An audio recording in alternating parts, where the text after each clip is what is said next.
नमस्कार प्रिय मित्रों, आइए सुनते हैं हिंदी साहित्य की प्रतिष्ठित कहानीकार कृष्णा सोबती की एक प्रसिद्ध तथा रोचक और शिक्षाप्रद कहानी दादी अम्मा।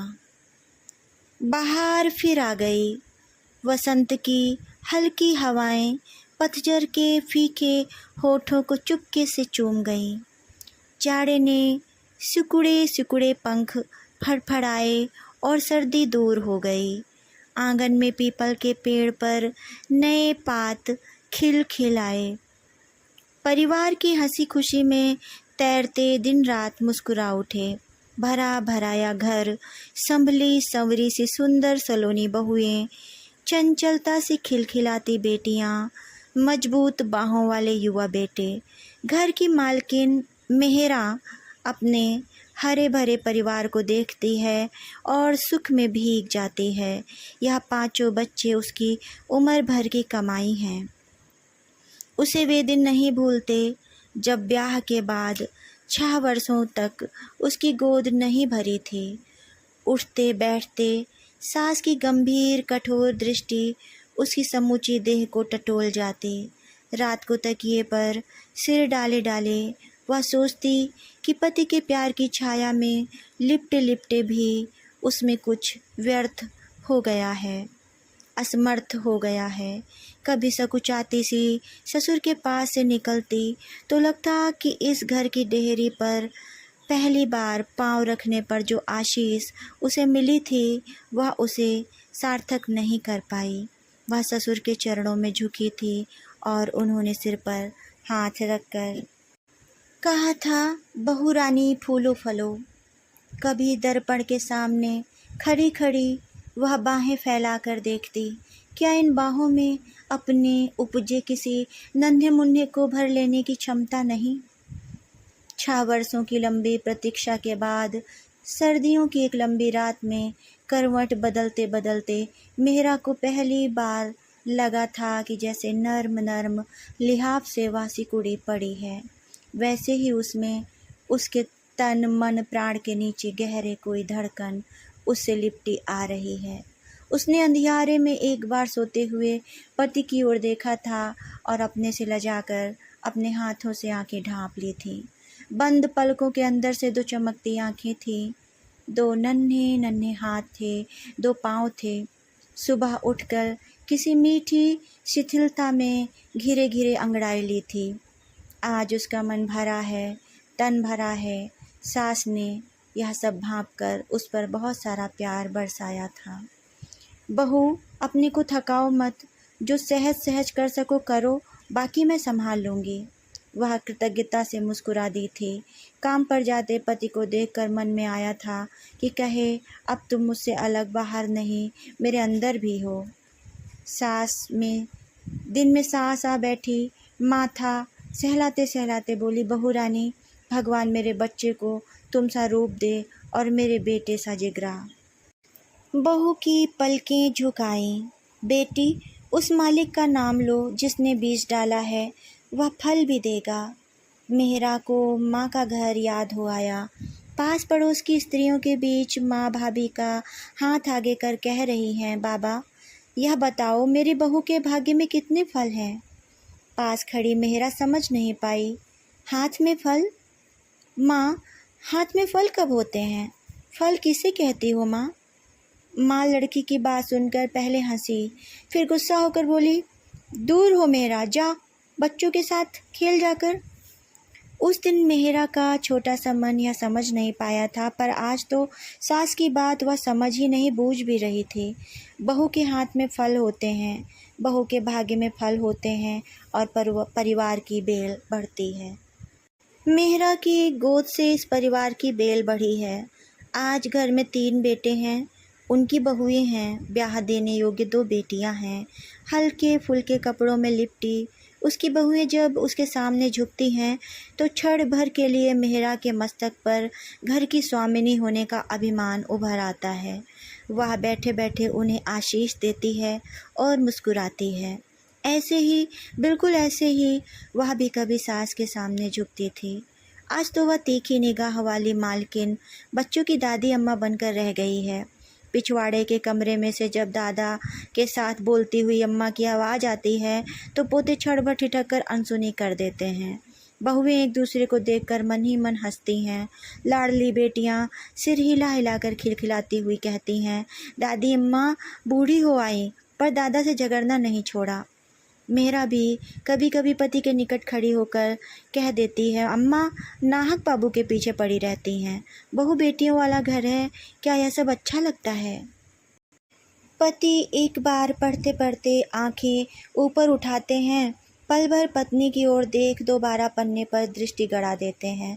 माँ की बात पर पति की मौन गंभीर मुद्रा मेहरा को नहीं भाती, लेकिन प्रयत्न करने पर भी वह कभी पति को कुछ कह देने तक खींच नहीं पाई। पत्नी पर एक उड़ती निगाह और बस। किसी को आज्ञा देती मेहरा की आवाज़ सुनकर कभी उन्हें भ्रम हो आता है, वह मेहरा का नहीं अम्मा का ही रूबीला स्वर है। उनके होश में अम्मा ने कभी ढीलापन जाना ही नहीं। याद नहीं आता कि कभी माँ के कहने को वह जाने अनजाने टाल सके हों। और अब जब माँ की बात पर बेटियों को हंसती सुनते हैं तो विश्वास नहीं आता। क्या सचमुच माँ आज ऐसी बातें किया करती है कि जिन पर बच्चे हंस सकें? और अम्मा तो सचमुच उठते बैठते बोलती हैं, झगड़ती हैं, झुकी कमर पर हाथ रखकर वह चारपाई से उठकर बाहर आती हैं तो जो सामने हो उस पर बरसने लगती हैं। बड़ा पोता काम पर जा रहा है। दादी अम्मा पास आ खड़ी हुई, एक बार ऊपर तले देखा और बोली, काम पर जा रहे हो बेटे? कभी दादा की ओर भी देख लिया करो, कब से उनका जी अच्छा नहीं। जिसके घर में भगवान के दिए बेटे पोते हों वह इस तरह बिना दवा दारू के पड़े रहते हैं। बेटा दादी अम्मा की नज़र बचाता है, दादा की खबर क्या घर भर में उसे ही रखनी है। छोड़ो, कुछ ना कुछ कहती ही जाएंगी अम्मा, मुझे देर हो रही है। लेकिन दादी अम्मा जैसे राह रोक लेती हैं। अरे बेटा कुछ तो लिहाज करो, बहू बेटे वाले हुए मेरी बात तुम्हें अच्छी नहीं लगती। मेहरा मझली बहू से कुछ कहने जा रही थी, लौटती हुई बोली, अम्मा कुछ तो सोचो, लड़का बहू बेटों वाला है तो क्या उस पर तुम इस तरह बरसती रहोगी। दादी अम्मा ने अपनी पुरानी निगाह से मेहरा को देखा और जल कर कहा, क्यों नहीं बहू, अब तो बेटों को कुछ कहने के लिए तुमसे पूछना होगा। यह बेटे तुम्हारे हैं, घर बार तुम्हारा है, हुक्म हासिल तुम्हारा है।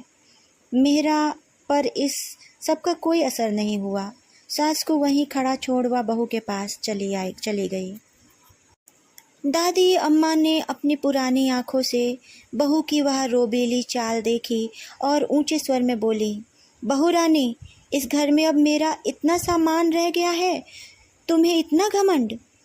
मेहरा को सास के पास लौटने की इच्छा नहीं थी, पर घमंड की बात सुनकर वह लौट आई। मान की बात करती हो अम्मा, तो आए दिन छोटी छोटी बात लेकर जलने कलपने से किसी का मान नहीं रहता। इस उल्टी आवाज़ ने दादी अम्मा को और जला दिया। हाथ हिला हिलाकर क्रोध में रुक रुक कर बोली, बहू यह सब तुम्हारे अपने सामने आएगा। तुमने जो मेरा जीना दोभर कर दिया है, तुम्हारी तीनों बहुएं भी तुम्हें इसी तरह समझेंगी क्यों नहीं, ज़रूर समझेंगी। कहती कहती दादी अम्मा झुकी कमर से पग उठाती अपने कमरे की ओर चल दी। राह में बेटे के कमरे का द्वार खुला देखा तो बोली, जिस बेटे को मैंने अपना दूध पिलाकर पाला, आज उसे देखे मुझे महीनों बीत जाते हैं, उससे इतना भी नहीं हो पाता कि बूढ़ी अम्मा की सुधि ले ले। मेहरा मझली बहू को घर के काम धंधे के लिए आदेश दे रही थी, पर कान इधर ही थे। बहुएं उसे भी समझेंगी, इस अभिशाप को वह कड़वा घूंट समझकर पी गई थी। पर पति के लिए सास का यह उलाहना सुनकर न रहा गया। दूर से ही बोली, अम्मा मेरी बात छोड़ो, पराए घर की हूँ, पर जिस बेटे को घर भर में सबसे अधिक तुम्हारा ध्यान है, उसके लिए यह कहते तुम्हें झिझक नहीं आती? फिर कौन माँ है जो बच्चे को पालती पोसती नहीं। अम्मा ने अपनी झुर्रियों पड़ी गर्दन पीछे की, माथे पर पड़े तेवरों में इस बार क्रोध नहीं भर्त्सना थी। चेहरे पर वही पुरानी उपेक्षा लौट आई। बहू किससे क्या कहा जाता है, यह तुम बड़े समधियों से माथा लगा सब कुछ भूल गई हो। माँ अपने बेटे से क्या कहे, यह भी क्या, अब मुझे बेटे की बहू से ही सीखना पड़ेगा।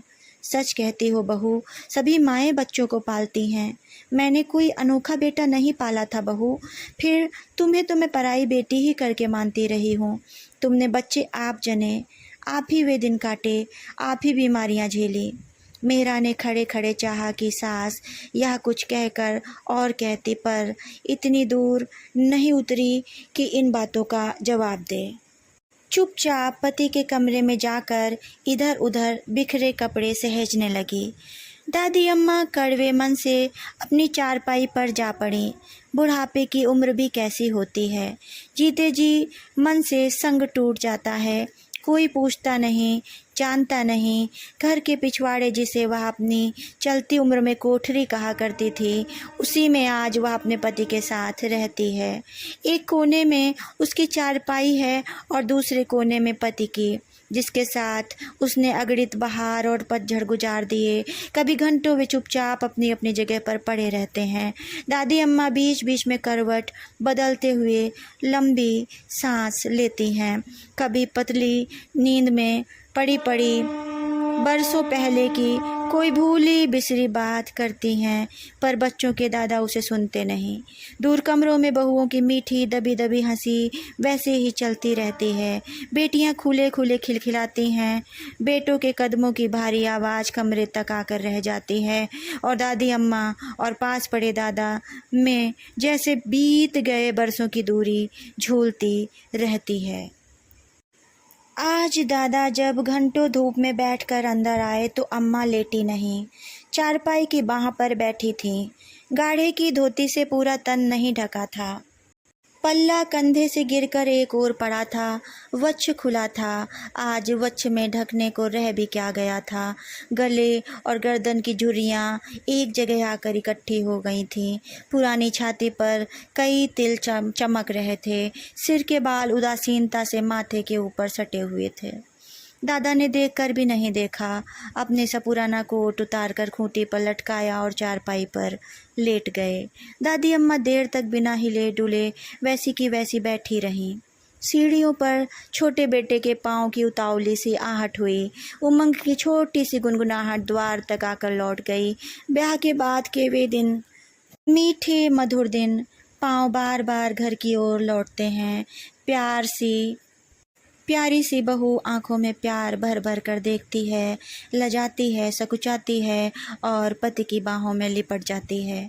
अभी कुछ महीने हुए यही छोटा बेटा माथे पर फूलों का सेहरा लगाकर ब्याहने गया था। गाजे बाजे के साथ जब लौटा तो संग में दुल्हन थी।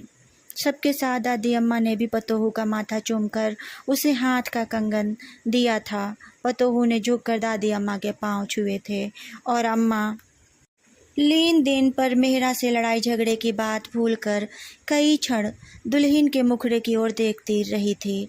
छोटी बेटी ने चंचलता से परिहास कर कहा था, दादी अम्मा सच कहो, भैया की दुल्हन तुम्हें पसंद आई? क्या तुम्हारे दिनों में भी शादी ब्याह में ऐसे ही कपड़े पहने जाते थे? कहकर छोटी बेटी ने दादी के उत्तर की प्रतीक्षा नहीं की, हंसी हंसी में किसी और से उलझ पड़ी। मेहरा बहू बेटे घेर कर अंदर ले चली। दादी अम्मा भटकी भटकी दृष्टि से अगणित चेहरे देखती रही। कोई पास पड़ोसिन उसे बधाई दे रही थी। बधाई हो अम्मा, सोने सी बहू आई है। शुक्र है उस मालिक का, तुमने अपने हाथों छोटे पोते का भी काज संवारा। अम्मा ने सिर हिलाया। सचमुच आज उस जैसा कौन है। पोतों की उसे हौस थी आज पूरी हुई, पर काज संवारने में उसने क्या किया? किसी ने कुछ पूछा नहीं तो क्या करती क्या? समधियों से बातचीत, लेन देन, दुल्हन के कपड़े गहने, यह सब मेहरा के अभ्यस्त हाथों से होता रहा है। घर में पहले 2 ब्याह हो जाने पर अम्मा से सलाह मशवरा करना भी आवश्यक नहीं रह गया। केवल कभी कभी कोई नया गहना गढ़वाने पर या नया जोड़ा बनवाने पर मेहरा उसे सास को दिखा देती रही है। बड़ी बेटी देखकर कहती है, माँ अम्मा को दिखाने जाती हो? वह तो कहेंगी यह गले का गहना हाथ लगाते उड़ता है, कोई भारी ठोस कंठा बनवाओ। सिर की सिंगार पट्टी बनवाओ। मेरे अपने ब्याह में मायके से 50 तोले का रानी हार चढ़ा था। तुम्हें याद नहीं? तुम्हारे ससुर को कहकर उसी के भारी जड़ाऊ कंगन बनवाए थे तुम्हारे ब्याह में। मेहरा बेटी की ओर लाड़ से देखती है। लड़की झूठ नहीं कहती। बड़े बेटों की सगाई में अम्मा बड़े बेटे की सगाई में ब्याह में अम्मा 20 बार यह दोहरा चुकी हैं। अम्मा को कौन समझाए कि ये पुरानी बातें पुराने दिनों के साथ चली गईं। अम्मा नाते रिश्तों की भीड़ में बैठी बैठी ऊँघती रहीं। एकाएक आँख खुली तो नीचे लटकते पल्ले से सिर ढक लिया। ऐसी बेखबरी कि उघाड़े सिर बैठी रहीं, पर दादी अम्मा को इस तरह अपने को संभालते किसी ने देखा तक नहीं। अम्मा की ओर देखने की सुधि भी किसे है। बहू को नया जोड़ा पहनाया जा रहा है। रोशनी में दुल्हन शर्मा रही है। नंदे हास परिहास कर रही हैं। मेरा घर में तीसरी बहू को देखकर मन ही मन सोच रही है कि बस अब दोनों बेटियों को ठिकाने लगा दें तो सुरखरू हो। बहू का श्रृंगार देख दादी अम्मा बीच बीच में कुछ कहती हैं। लड़कियों में यह कैसा चलन है आजकल, बहू के हाथों और पैरों में मेहंदी नहीं रचाई। यही तो पहला शगुन है। दादी अम्मा की इस बात को जैसे किसी ने सुना नहीं। साज श्रृंगार में चमकती बहू को घेर कर मेरा दूल्हे के कमरे की ओर ले चली। नाते रिश्ते की युवतियां मुस्कुरा मुस्कुरा कर शर्माने लगीं।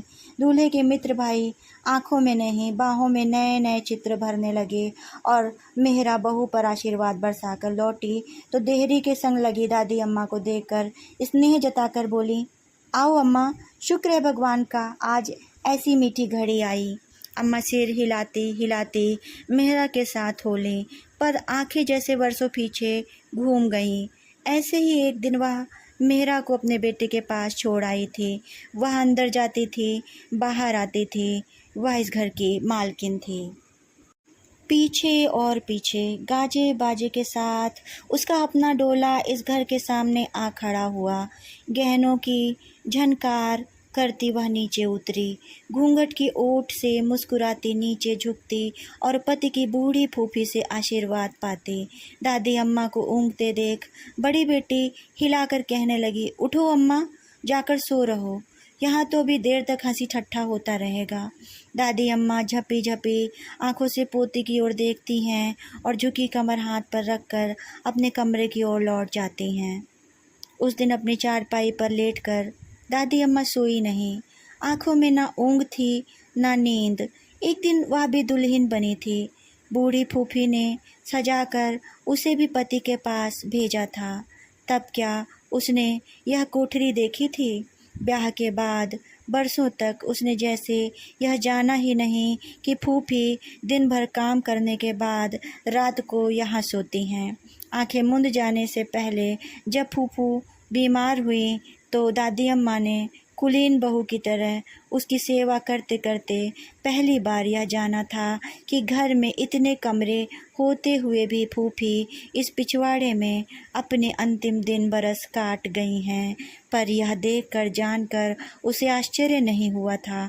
घर के पिछवाड़े में पड़ी फूफी की देह छाहदार पेड़ के पुराने तने की तरह लगती थी, जिसके पत्तों की छाह उससे अलग, उससे परे घर भर पर फैली हुई थी। आज तो दादी अम्मा स्वयं फूफी बनकर इस कोठरी में पड़ी हैं।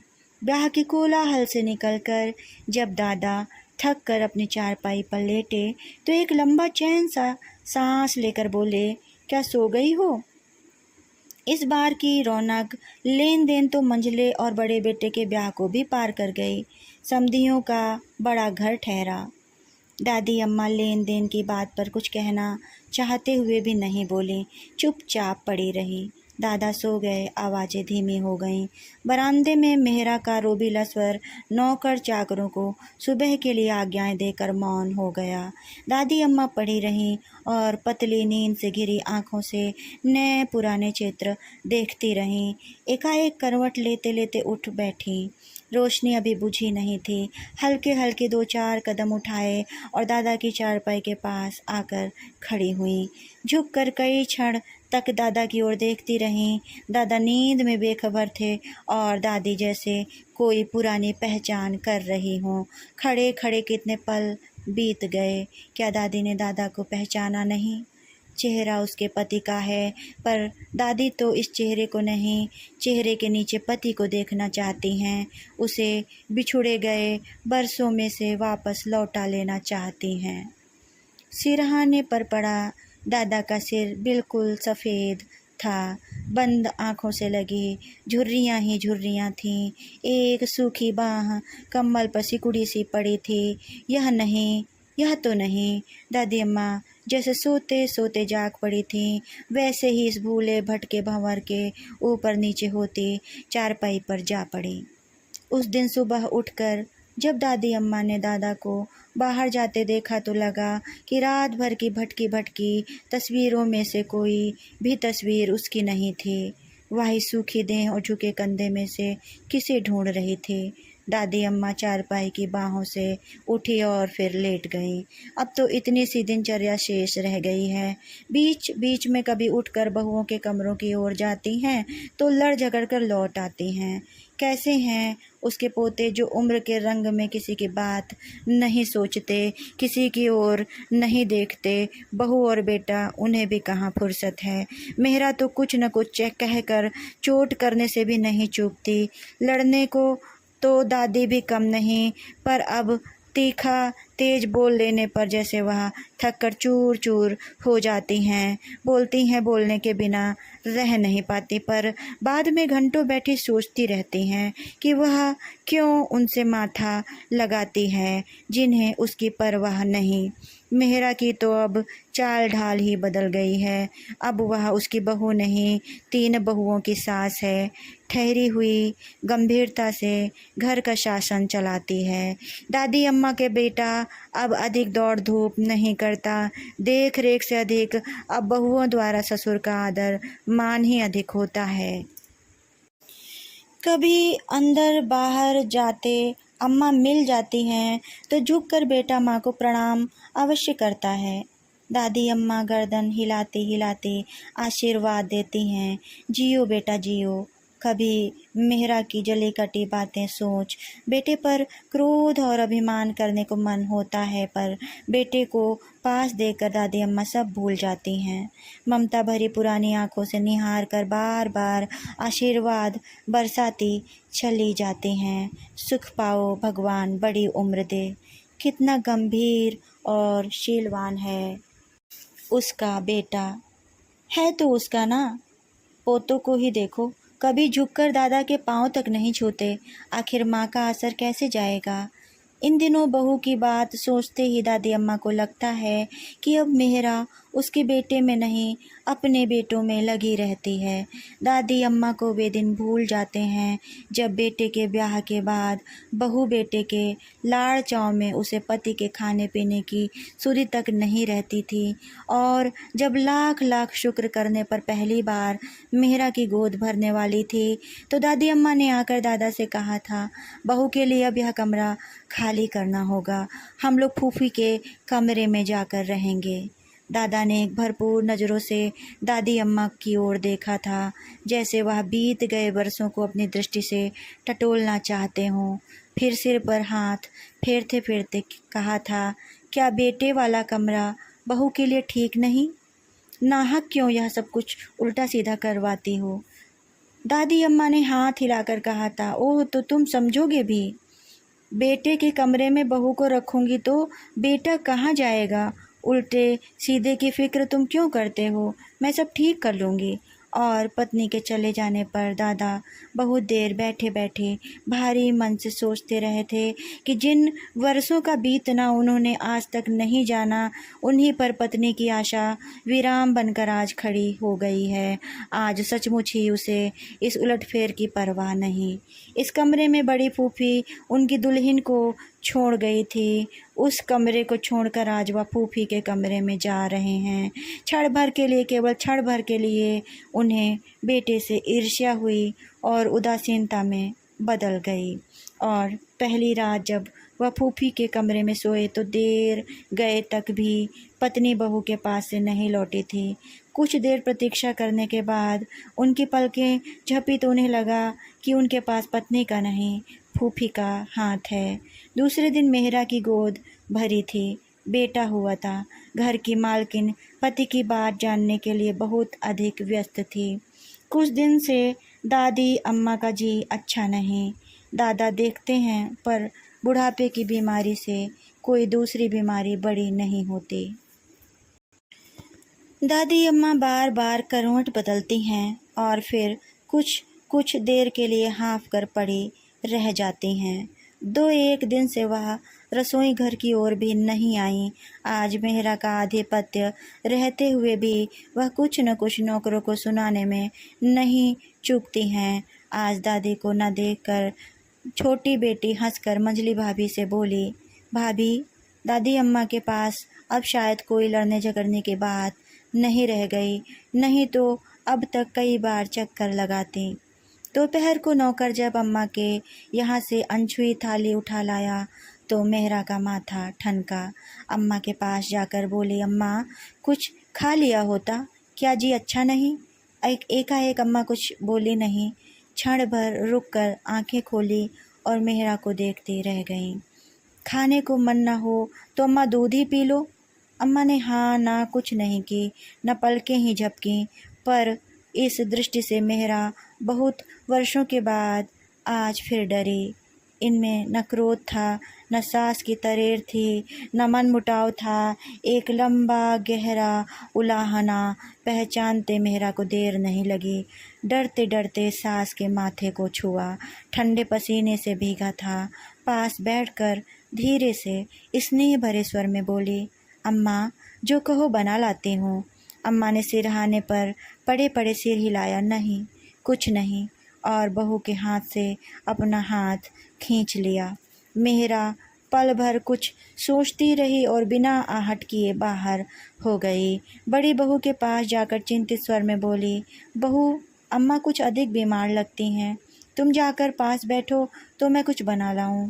बहू ने सास की आवाज़ में आज पहली बार दादी अम्मा के लिए घबराहट देखी। दबे पांव जाकर अम्मा के पास बैठ हाथ पांव दबाने लगी। अम्मा ने इस बार हाथ नहीं खींचे, ढीली सी लेटी रही। मेहरा ने रसोई घर में जाकर दूध गर्म किया, औटाने लगी तो एकाएक हाथ अटक गया। क्या अम्मा के लिए यह अंतिम बार दूध लिए जा रही है? अम्मा ने बेखबरी में ही 2-4 घूंट दूध पीकर छोड़ दिया। चारपाई पर पड़ी अम्मा चारपाई के साथ लगी देखती थीं। कमरे में कुछ अधिक सामान नहीं था। सामने के कोने में दादा का बिछौना बिछा था। शाम को दादा आए तो अम्मा के पास बहू और पतोहू को बैठे देख पूछा, अम्मा तुम्हारी रूठ कर लेटी हैं या? मेहरा ने अम्मा की बाह आगे कर दी। दादा ने छूकर हौले से कहा, जाओ बहू बेटा आता ही होगा, उसे डॉक्टर को लिवाने भेज देना। मेहरा ससुर के शब्दों की गंभीरता जानते हुए चुपचाप बाहर हो गई। बेटे के साथ जब डॉक्टर आया तो दादी अम्मा के तीनों पोते भी वापस आ खड़े हुए। डॉक्टर ने सधे सधाए हाथों से दादी की परीक्षा की। जाते जाते दादी के बेटे से कहा, कुछ ही घंटे और। मेहरा ने बहुओं को धीमे स्वर में आज्ञाएं दी और बेटों से बोली, बारी बारी से खा पी लो, फिर पिता और दादा को भेज देना।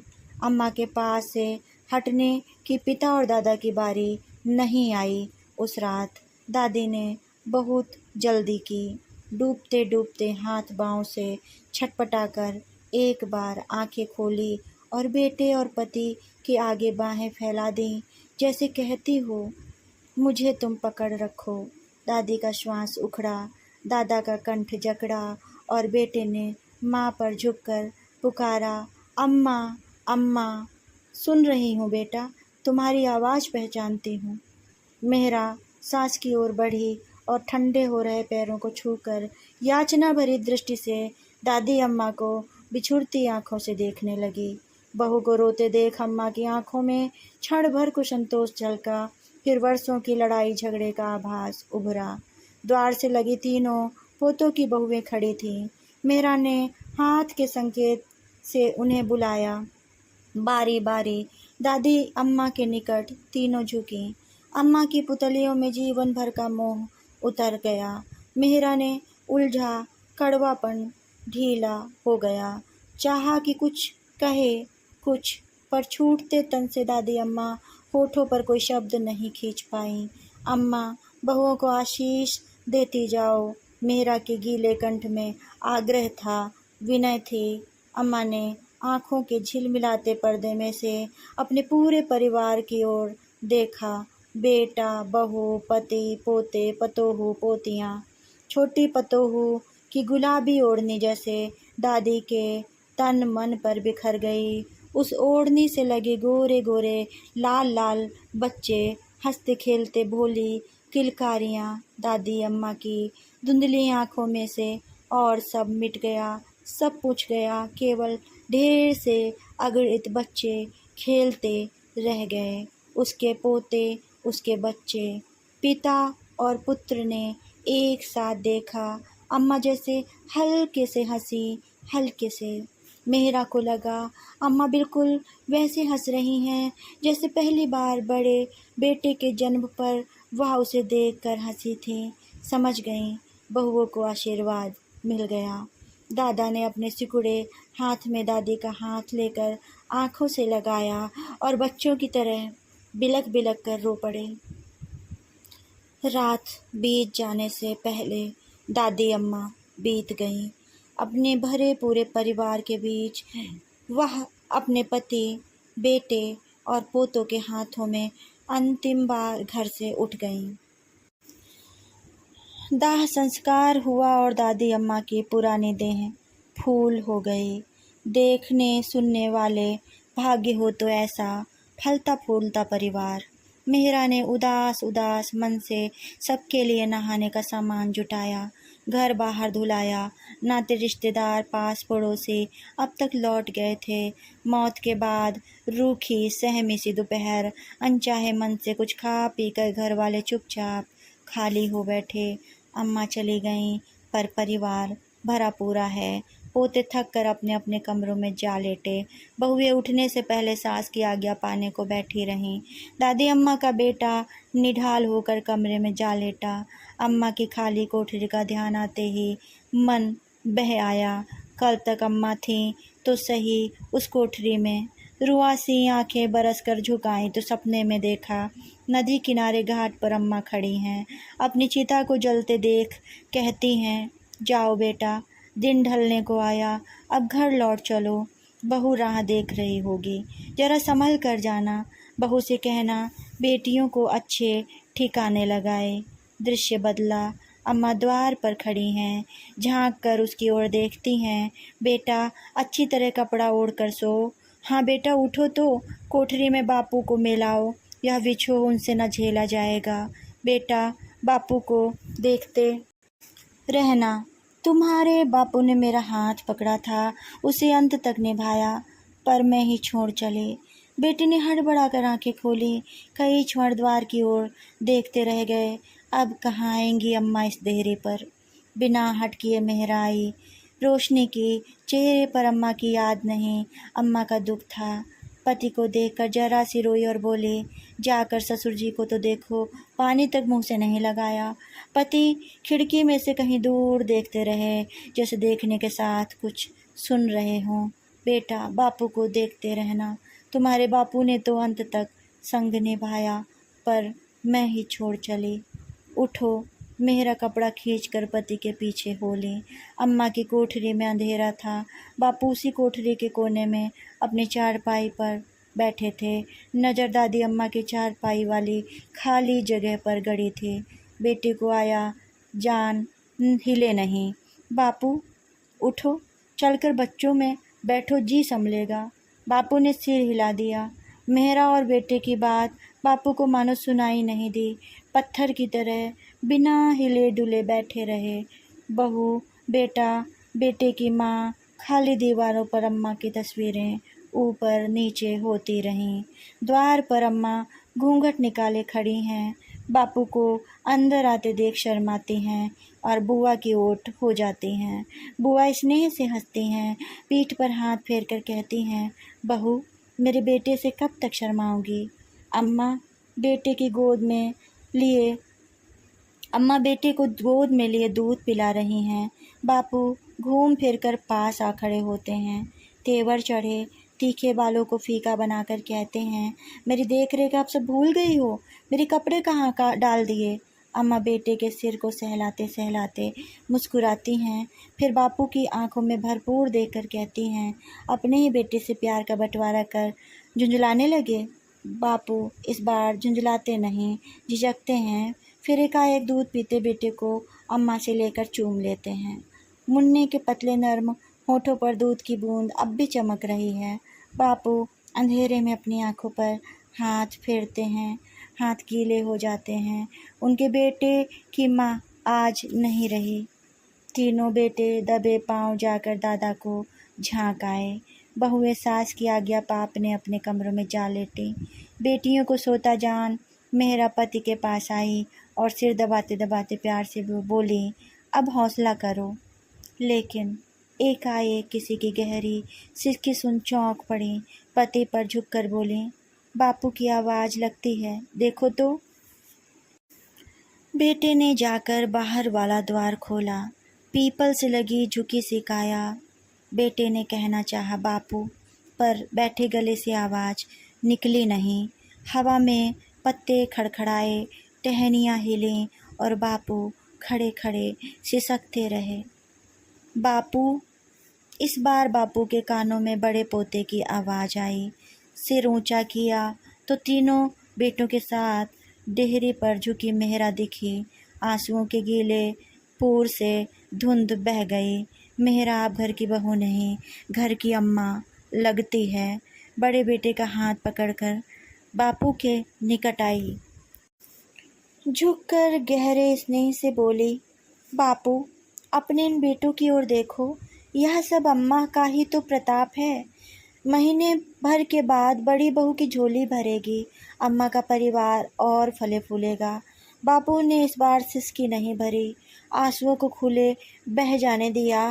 पेड़ के कड़े तने से हाथ उठाते उठाते सोचा, दूर तक धरती में बैठी अगणित जड़ें अंदर ही अंदर इस बड़े पुराने पीपल को थामे हुए हैं। दादी अम्मा इसे नित्य पानी दिया करती थीं। आज वह भी धरती में समा गई हैं। उसके तन से ही तो बेटे पोते का यह परिवार फैला है। पीपल की घनी छां की तरह यह और फैलेगा। बहू सच कहती हैं, यह सब अम्मा का ही प्रताप है। वह मरी नहीं, वह तो अपनी देह पर के कपड़े बदल गई हैं। अब वह बहू में जिएंगी, फिर बहू की बहू में। कहानी समाप्त।